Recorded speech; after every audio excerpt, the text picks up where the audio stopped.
नमस्कार जी। जैसे हमने पिछले दिनी पन्नू साहब की एक स्टेटमेंट आई थी जो बिल्कुल भी सराहनीय है। उन्होंने हमारे संविधान जिन्होंने बनाया, जिनकी वजह से आज हम एमएलए बन के एमसी हमारे बन रहे हैं, हमारे नेता बन रहे हैं, हमारे मुख्यमंत्री बन रहे हैं, जिन्होंने अपने संविधान से सारे देश को एक धागे में पिरो के रखा है उनके बनाए हुए संविधान से।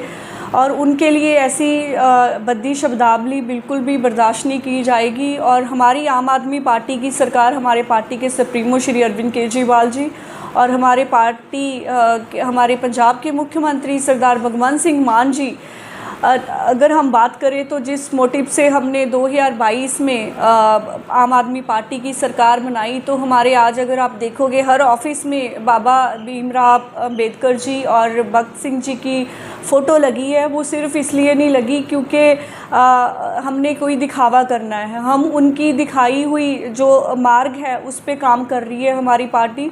और उसके तहत अगर आप देखोगे तो पिछली सरकारों ने किसी ने भी हाई कोर्ट में जो एडवोकेट जनरल की एजी ऑफिस में जो पोस्ट होती है, 2017 में भी हमारी पार्टी ने मांग रखी थी, कांग्रेस की सरकार बनी तब के इनके लिए जो है राखवापन रखा जाए, रिजर्वेशन रखी जाए एससी और एसटी कैंडिडेट्स के लिए, एडवोकेट्स के लिए।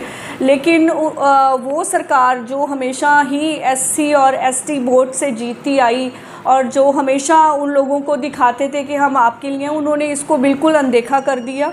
और आज हमारी सरकार बनने के बाद 2022 में हमारे पार्टी के सुप्रीमो श्री अरविंद केजरीवाल जी और हमारे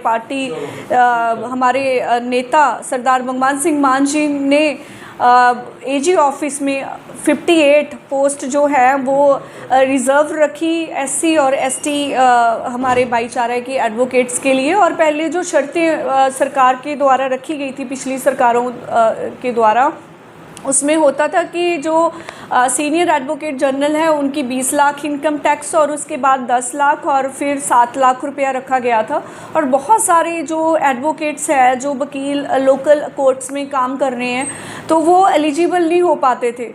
लेकिन हमारी सरकार ने वो जो इनकम की जो है राशि उसको 50% कम कर दिया। अभी 10 लाख और 5 लाख और 3.5 लाख रुपया कर दिया, ताकि ज़्यादा से ज़्यादा हमारे जो एससी और एसटी कम्युनिटी के जो हमारे एडवोकेट्स हैं वो सभी अप्लाई करें।